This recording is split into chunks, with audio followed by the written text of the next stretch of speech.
Bakit nga ba may bayad ang pagpachap ng lechon?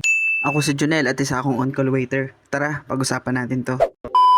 Nag-post ako sa FB ng article about sa topic na to at nagbigay din ako ng senaryo. Sa event ay dumating ang isang client at may dala itong lechon. Lumapit ito sa mga waiter at sinabi na ipapachap to. And we are fully aware na wala ito sa contract dahil wala to sa checklist ng mga dala namin na gamit. So in-inform namin yung client na may charge ang pagpapachap ng lechon at sinabi rin namin yung price kung magkano. Ang tanong ni client ay ganito: bakit daw may bayad ng pagpapachap ng lechon? Kasama sa article na pinost ko na to, ang tanong na kung anong nire-reason ng ibang mga caterer at waiters sa mga ganitong senaryo. Good thing dahil marami tayong na-receive na mga comments, ideas, and thoughts about their own experience. At ito ang ilan sa mga comment nila. Ayon kay Cap Jensen James Blasa, chopping a lechon is a skill. Extra work kasi yan. And hindi talaga trabaho ng waiter yon, kundi chef for some matter. Pero dahil sa mga old captain, sinakop na nila kasi hindi makakasama yung chef sa event. Kaya naniningil sila ng fee.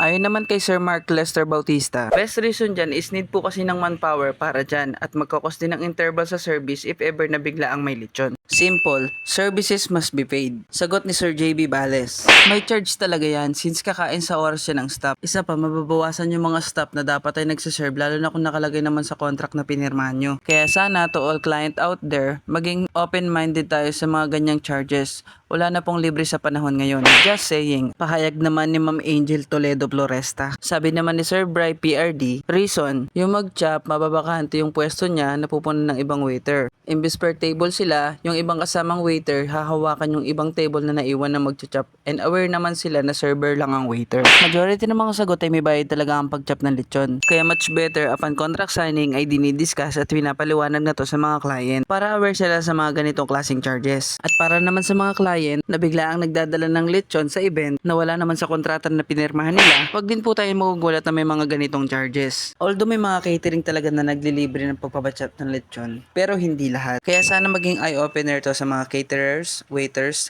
and syempre sa mga clients. Sabi nga sa quote ni Brandon Mull, smart people learn from their mistakes, but the real sharp ones learn from the mistakes of others.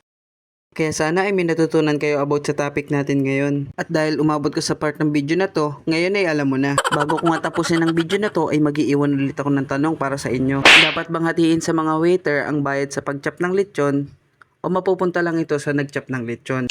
Kayo mga kap, paano ang diskarte nyo dito? Pabasa naman ng mga comment nyo sa comment section.